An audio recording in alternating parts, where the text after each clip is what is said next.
I'd say for most of our crew, this is probably the biggest fire they've had.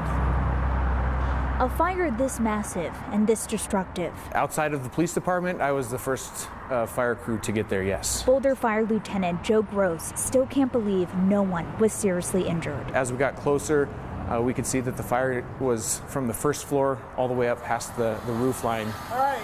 Hey, where's this ladder? Fire's on the way. It was 3:30 in the morning when firefighters and police officers arrived at Whittier Apartments last month. Do you have anybody else inside? That's not the best wake-up alarm to get, is to hear people yelling fire and banging on your doors. Flames were consuming the complex so quickly, some people couldn't use the front door to escape. All right, on the count of 3, kick out. The only way out was to jump. Ready?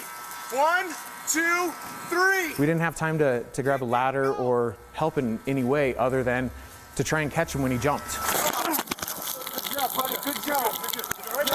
Let's get out! Get out of your apartment! That's police officer Taylor Hickam yelling at a resident who was also trapped on a balcony. Let's go! There's a ladder! We both knew that it was something different that we've never seen before. Once we got there, like I said, the whole west side of the complex was fully engulfed. Officer Brandon Briscoe was banging on doors until someone answered. There were some apartments that we couldn't get to just because of the flames and the heat.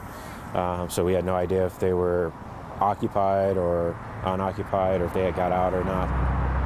The fire destroyed a place many called home.